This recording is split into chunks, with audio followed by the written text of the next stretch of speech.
Kali outragé, Kali martyrisé, mais Kali toujours à ses plots historiques. Bonjour les investisseurs, j'espère que vous allez tous bien. Comme vous l'avez peut-être compris, je me suis fait défoncer par Téléperformance, mais avant de voir ça, on fait les recommandations d'usage. Je vous rappelle que je ne suis pas un professionnel ni un conseiller financier, mais un simple amateur qui cherche à partager sa passion. En aucun cas, je vous invite à répliquer les positions de portefeuille. Formez-vous et faites-vous vos propres convictions. Il y a beaucoup de choses gratuites sur Internet, donc il n'y a aucune raison de ne pas se former. Vous êtes seul responsable de vos investissements, du choix des positions et donc des plus-values et des moins-values qui vont avec. Ok, donc comme d'habitude, on commence par mon compte titre. Donc rien de spécial sur le compte titre. On voit la performance de Total Energy depuis le début de l'année, dividende réinvesti, donc c'est pas terrible. Voilà, mais j'ai bonne confiance pour la fin de l'année, donc pas de souci. Je reste comme ça pour l'instant. Et à l'avenir, il y aura de nouvelles choses sur le compte titre, normalement des sociétés américaines, mais pour l'instant c'est pas d'actualité. Ok. Le PEA, donc vous voyez les chiffres en haut sont les mêmes que sur le compte titre. Je fais pas la distinction entre le PEA et le compte titre. L'ensemble des deux font mon compte bourse. Donc je me suis fait défoncer par Téléperformance, mais heureusement, d'autres sociétés ont pris le relais pour compenser un peu cette baisse. Ok. Et en plus, j'ai fait des achats, des ventes, donc on va voir ça au fur et à mesure. LVMH fait plus 15,17% depuis le début de l'année, très très bien, j'en suis à plus 11%. J'ai ma ligne, je pense, pour le long terme. On verra lors d'un crack pour me renforcer fortement. Ou si c'est évident qu'on passera sous mon PRU, peut-être que je vendrai. Mais en dehors de ces cas-là, normalement, je reste comme ça jusqu'au prochain crack. Reborn Media, moins 1,69% depuis le début de l'année. J'en suis à moins 22% depuis que je l'ai acheté. Donc je l'ai renforcé cette semaine. Qu'est-ce que j'ai fait cette semaine, dans ces 2 dernières semaines, pardon.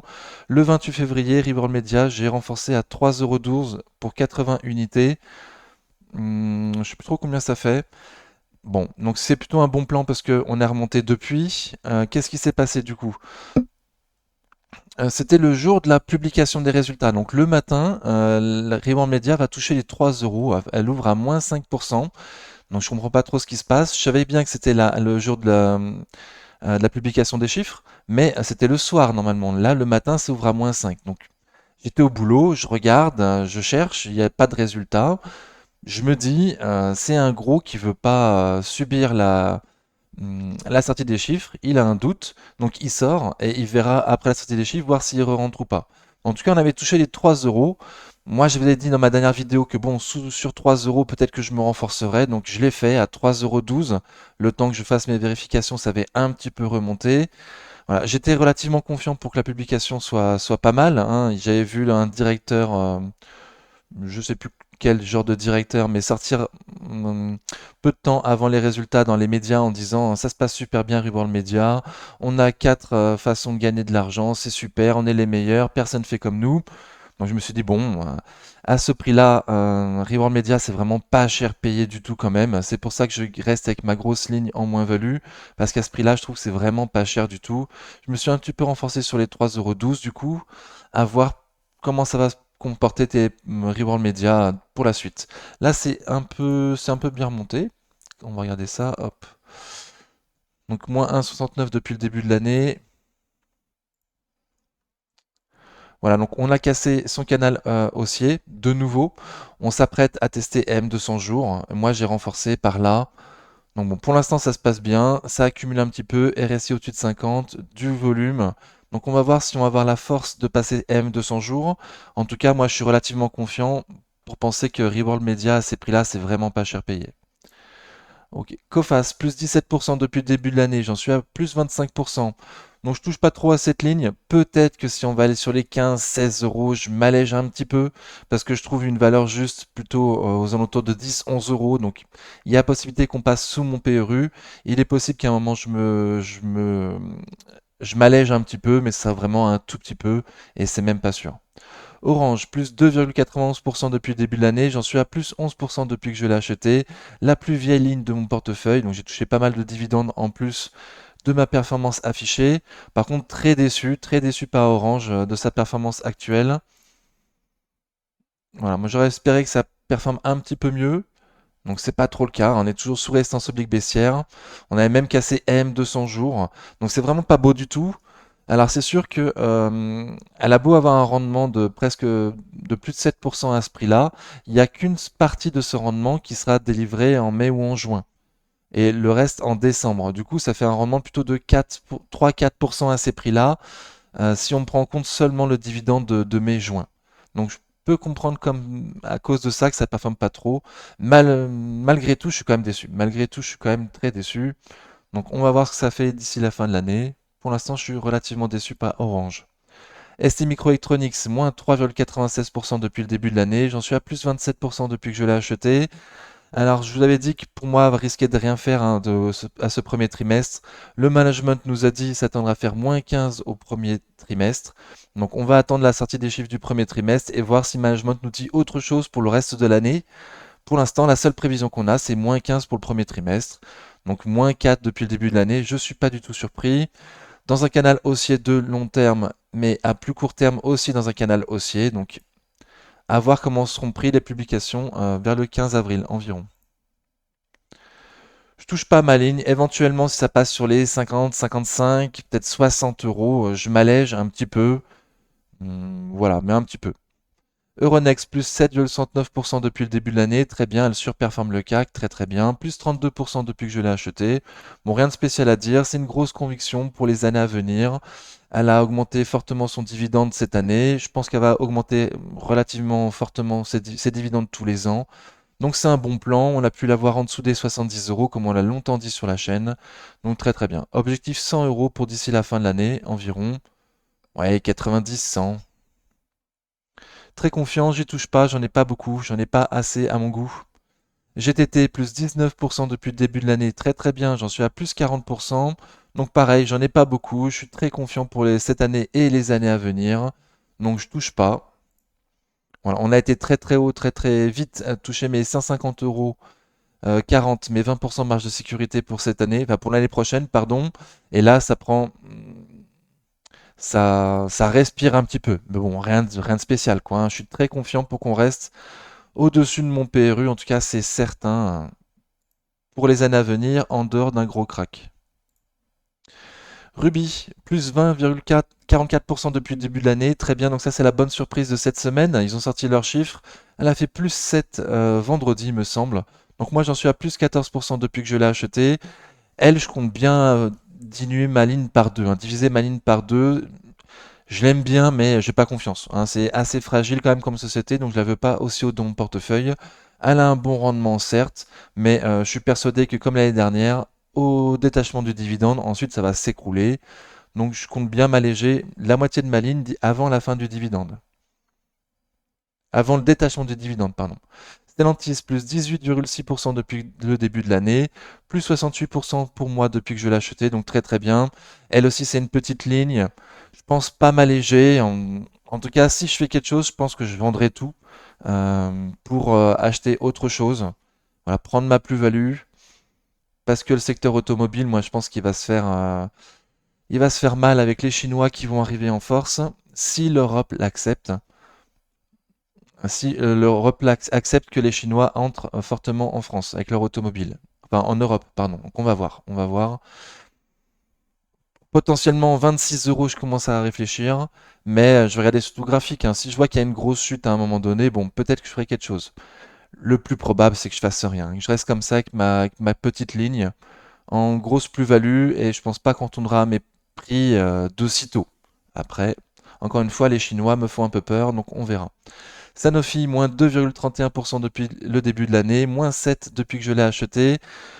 Donc je suis pas content de mon PRU. En plus, je n'ai pas une énorme confiance sur Sanofi, hein, j'ai jamais trop aimé. Donc j'espère qu'on va retourner sur les 100-110 euros.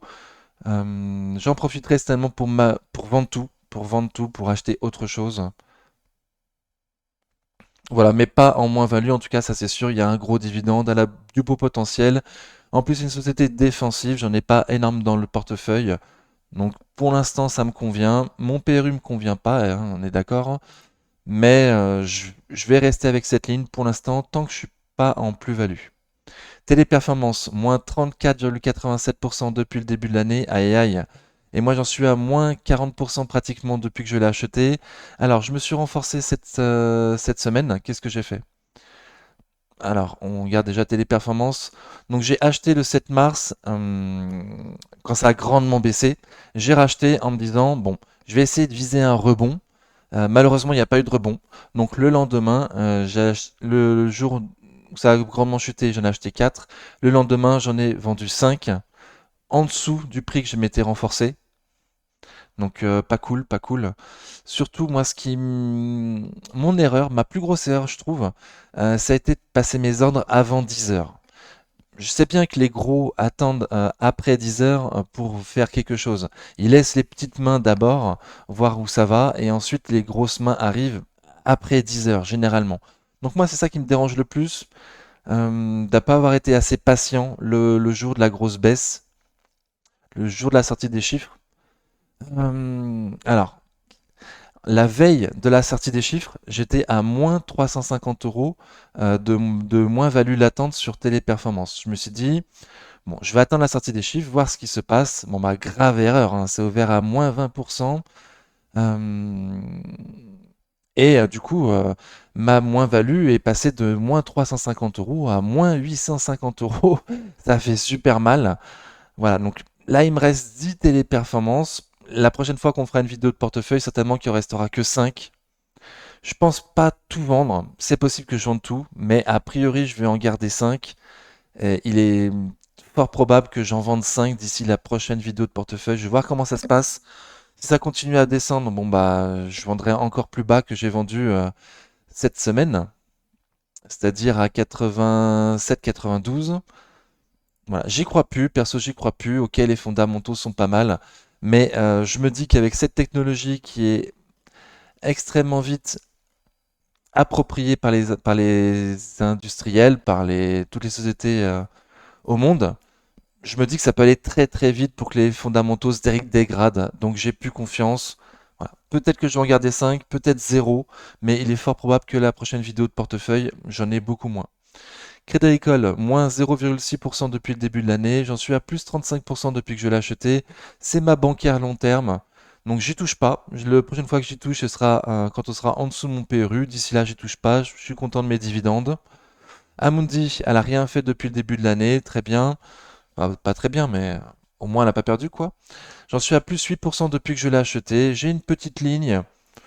Je suis pas sûr de m'alléger à ce prix-là. Je trouve que bon, mon Pérou il est pas terrible, il est pas optimum, mais je pense qu'elle a du potentiel à Mundi pour aller plus haut. Donc je vais pas prendre le risque de m'alléger. Si après je pense qu'on va peut-être pas retourner à mon Pérou. Ça, si je suis pas certain qu'on retourne à mon Pérou, il y a de fortes chances que je m'allège pas et que je me renforce seulement si on va plus bas. ABC Arbitrage, moins 22% depuis le début de l'année. J'en suis à moins 30% depuis que je l'ai acheté. Donc, secteur dividende, enfin, pardon, stratégie dividende, je garde long terme, bien évidemment. Le management est sorti dans les médias en disant on s'apprête à faire la même année qu'en 2019, c'est-à-dire une année pourrie. Et cette année-là, ils avaient versé un dividende à 32 centimes. Voilà. Et ils nous ont précisé également que, vu que les chiffres ne sont pas encore sortis, eux, ils n'ont pas le droit d'acheter. Sous-entendu, à la sortie des chiffres, ils vont grandement acheter parce qu'à ce prix-là, ils estiment que c'est pas cher et que c'est un bon plan.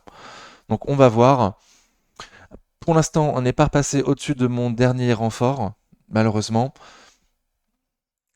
Voilà, j'ai pas beaucoup de liquidité pour me renforcer, pourtant j'aimerais bien, donc je vais patienter pour l'instant, c'est tellement la sortie des chiffres le 26 mars, je crois.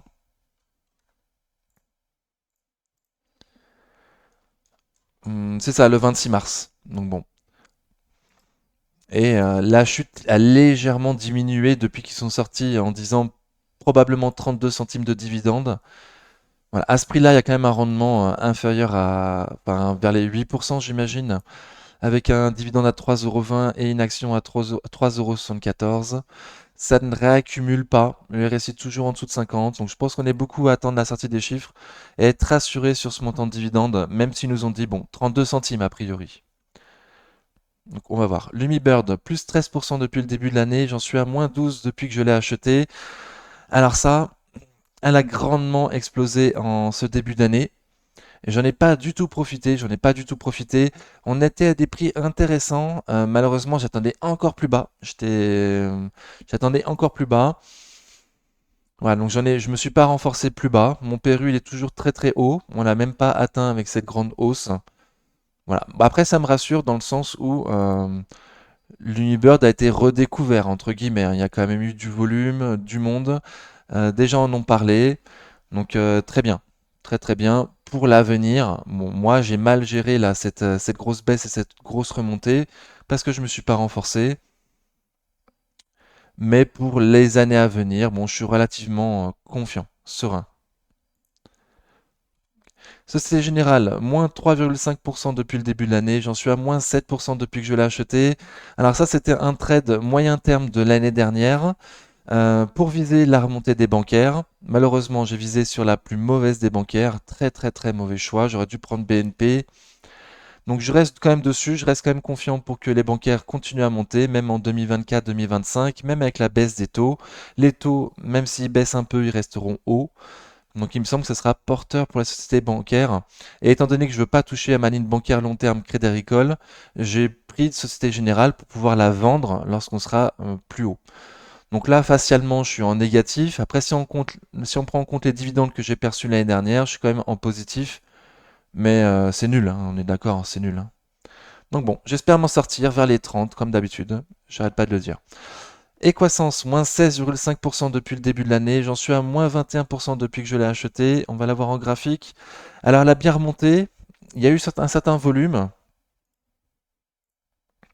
mais on est toujours sous résistance oblique baissière. Donc, on a pour l'instant un rebond technique sur un support qu'on avait donné sur la chaîne. Pour l'instant, ce n'est que un rebond technique pour moi. Costaud quand même, un rebond technique un peu costaud avec du volume qui accumule pas mal. Un RSI qui repasse au-dessus de 50. Donc c'est peut-être la fin de la tendance baissière pour Equasens, peut-être. Moi, j'y crois pas trop. Moi, mon scénario, ça va être que pour les 2 premiers trimestres de l'année 2024, le news flow sera pas forcément positif. La base de comparaison sur le chiffre d'affaires par rapport à l'année dernière va être négative, il me semble, pour moi. Donc dans cette optique-là, pour l'instant, je renforce pas, même si j'ai bien vu ce gros rebond et même si j'avais vu le rebond sur l'Umibird que j'ai pas mis à mon profit, j'ai pas envie qu'il m'arrive la même chose. Mais voilà, moi je m'attends à un news flow négatif. À ce prix-là, c'est intéressant pour un début de ligne, certes.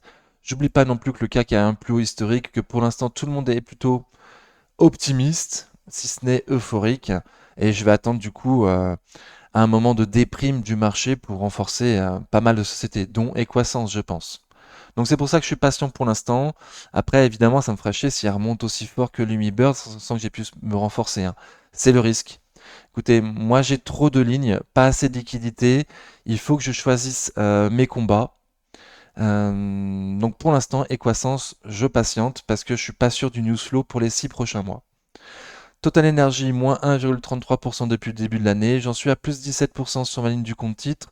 On l'a déjà vu tout à l'heure sur la ligne du PEA. Voilà, donc je suis confiant pour du long terme, même si pour l'instant ça fait pas grand-chose. Technip Energy, alors une nouvelle ligne, plus 3,4% depuis le début de l'année. J'en suis à plus 2,17% depuis que j'ai commencé ma ligne. Donc j'ai commencé ma ligne cette semaine.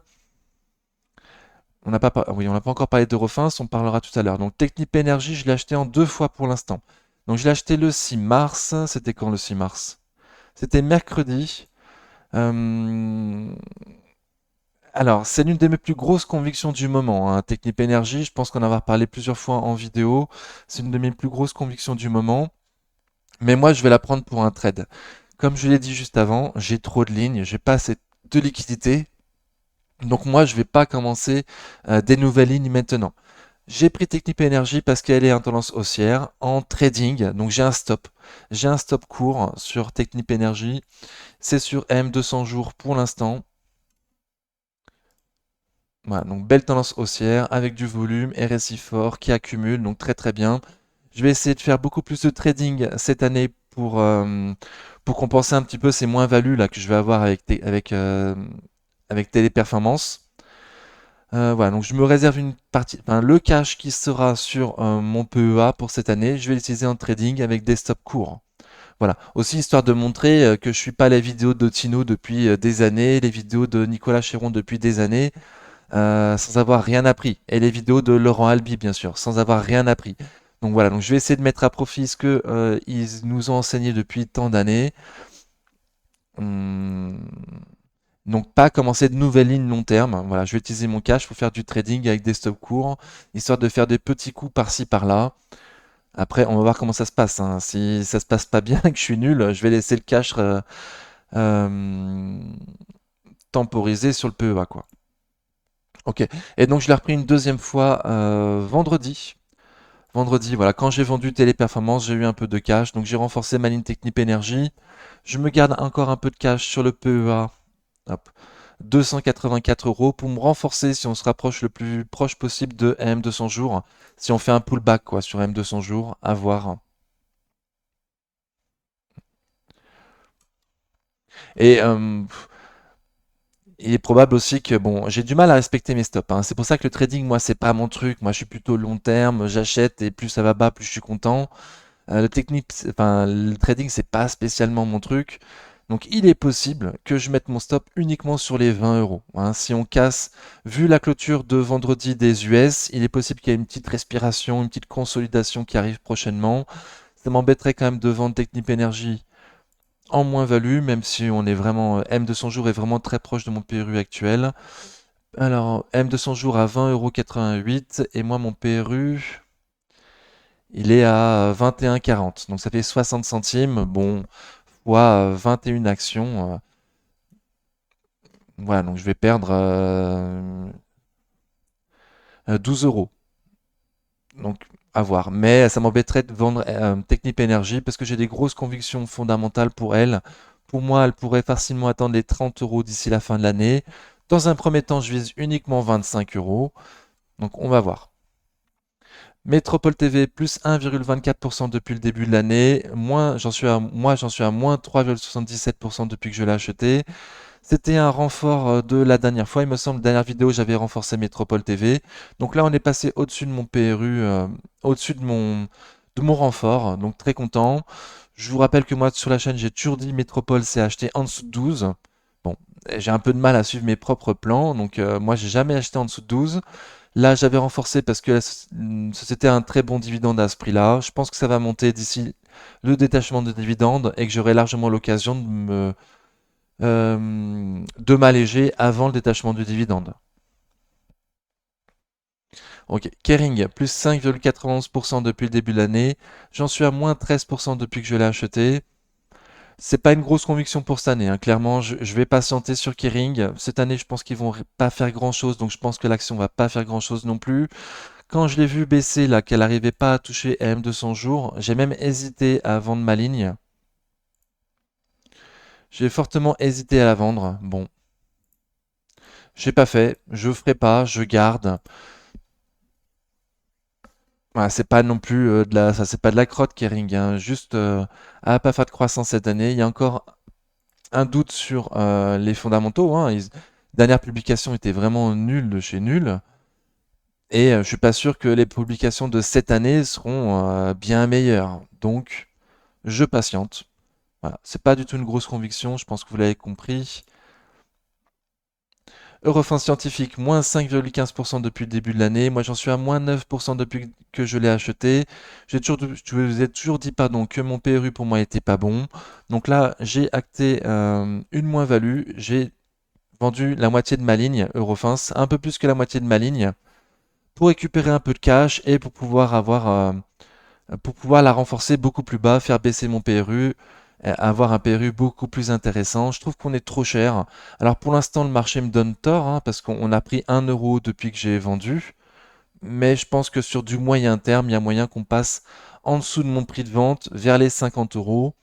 Voilà, déjà un renfort sur les 50 euros pour moi sur Eurofins, peut-être pas en reprendre neuf, et le reste à garder, enfin à renforcer en cas de crack.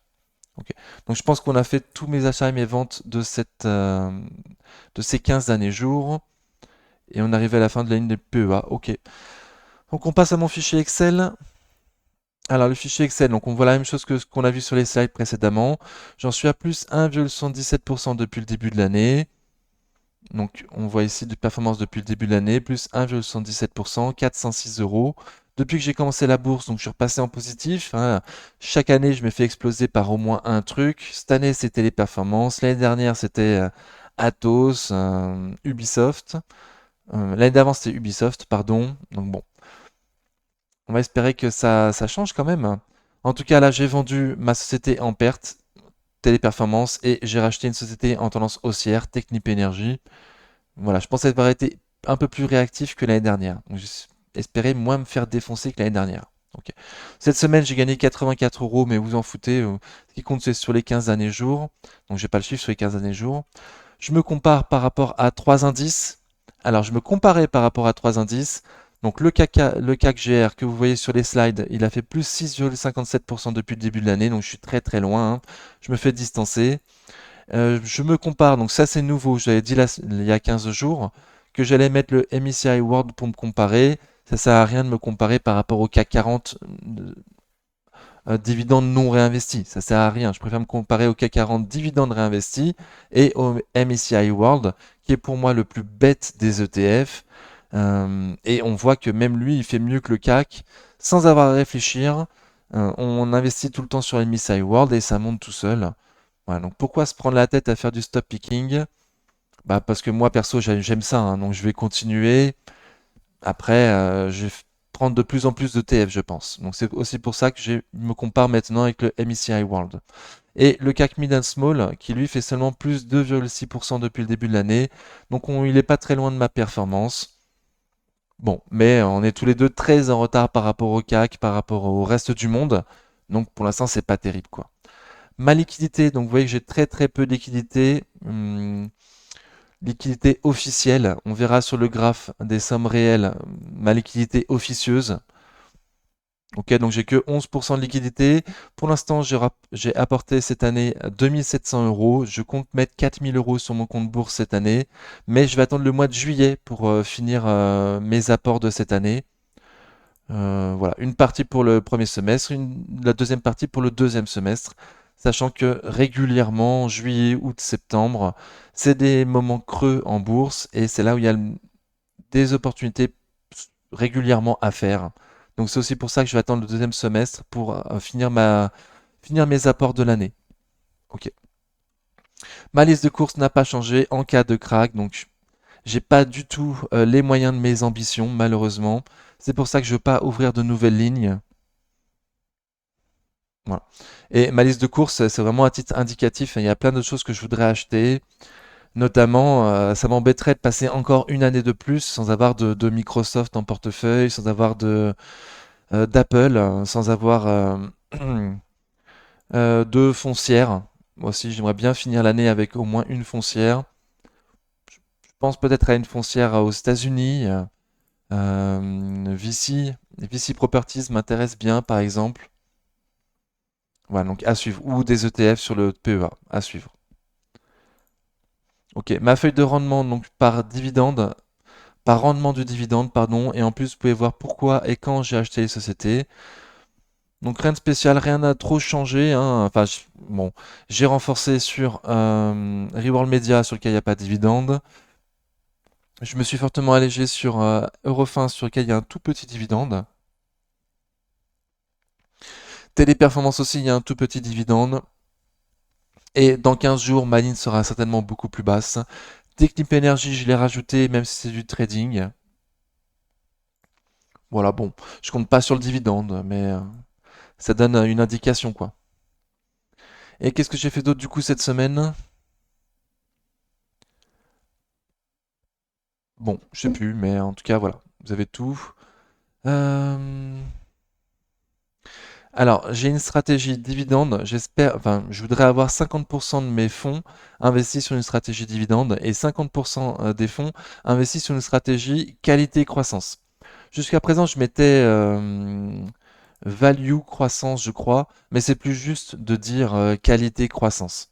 Ok, donc je suis en retard sur ma stratégie qualité croissance. Je vais certainement attendre après le détachement des dividendes, enfin la période juillet, août, septembre où c'est un peu creux pour me renforcer sur ces sociétés, sur ces sociétés-là, pardon, pour du long terme. Mais pour l'instant, j'ai pas trop de cash, donc je patiente. C'est un portefeuille en construction, donc je suis pas non plus hmm, bah, je suis pas, voilà, je suis pas pressé quoi. C'est en construction. Ok. Voici le graphe par somme investie. Donc c'est pas les sommes mises à jour à vendredi, ce sera le prochain graphe. Donc on voit ma liquidité officielle. Bon.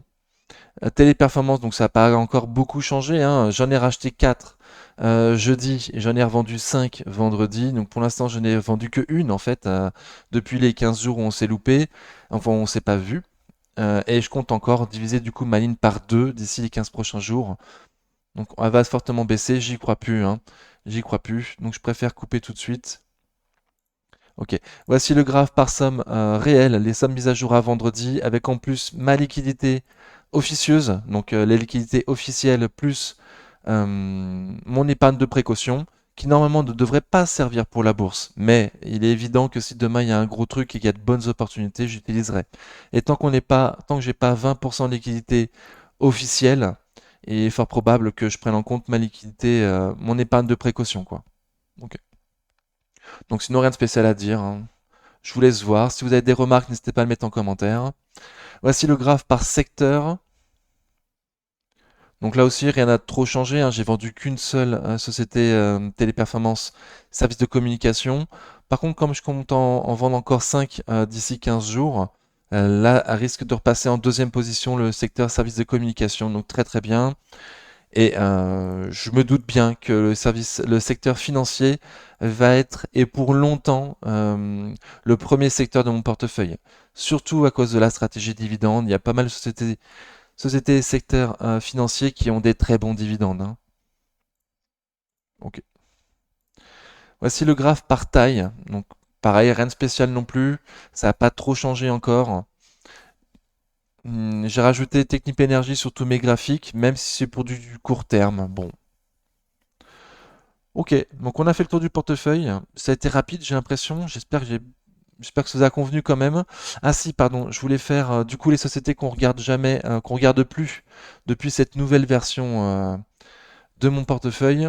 Donc Air Liquide que je surveille dans le secteur matériaux, qui elle ne fait que monter. Donc je m'attends à pouvoir la récupérer vers après le détachement de l'action gratuite. J'avais vu que historiquement la dernière fois, en tout cas, la dernière fois qu'ils ont distribué une action gratuite, 3 mois plus tard, on était dans le bas de son canal haussier. Donc, je vais espérer la même chose, que vers septembre, je puisse acheter Air Liquide, avoir mes 10 Air Liquide, comme tout le monde. Voilà, mais je vais patienter plus bas. Ok, qu'est-ce qu'on n'a pas vu non plus que j'ai pas encore en portefeuille? Les trois bancaires, oui, je regarde souvent les trois bancaires en même temps. BNP Paribas a fait moins 5,8% depuis le début de l'année. Crédit Agricole, moins 0,6, donc c'est la meilleure Crédit Agricole actuellement.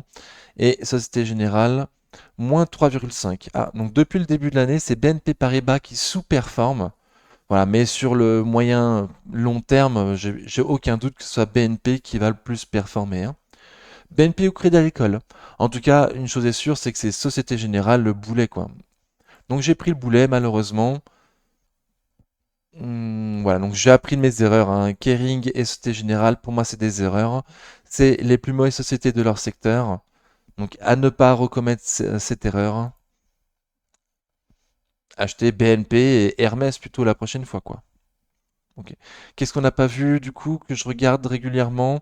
Pernod Ricard. Donc Pernod Ricard a un super prix pour du long terme, hein. Franck 46, auquel j'ai fait 2 fois l'interview. Merci beaucoup Franck. Me dit régulièrement, mais pourquoi t'achètes pas Pernod, quoi? C'est un super prix. C'est une société de bon père de famille à avoir en portefeuille. Là, on a un super prix, c'est sûr, hein. Mais j'ai pas assez de liquidité, j'ai déjà trop de lignes, comme je vous ai dit. J'ai pas envie de commencer une ligne maintenant. Même si elle a un super prix, tout le monde est un peu euphorique. Je vais attendre un moment de crise et surtout, je vais attendre d'avoir plus de liquidité pour pouvoir faire des nouvelles lignes. Mais je pense à toi, Pernod Ricard, t'es un super prix et si à part sans moi, c'est sûr que je vais m'en mordre les doigts. Mais j'ai aussi bon espoir enfin, historiquement, les cracks, c'est systémique. Systémique, ça veut dire que ça revient régulièrement. On n'a pas la fréquence, mais ça va revenir. Et à un prochain crack, j'ai pas de doute que je pourrais rechoper Pernod Ricard vers les 150 ou même bien en dessous. Donc c'est aussi pour ça que je patiente. Mais ça me travaille, ça me travaille. Ok, qu'est-ce qu'on n'a pas vu d'autre que je regarde? L'Oréal, dans le même style. Alors elle, par contre, contrairement à Pernod Ricard, elle est chère, quoi. Elle est très très chère. Donc elle, je vais vraiment attendre un crack pour me renforcer. Disons qu'en dessous des 400 euros, je commencerai à regarder peut-être. Voilà, mais 360, je serais beaucoup plus serein, quoi.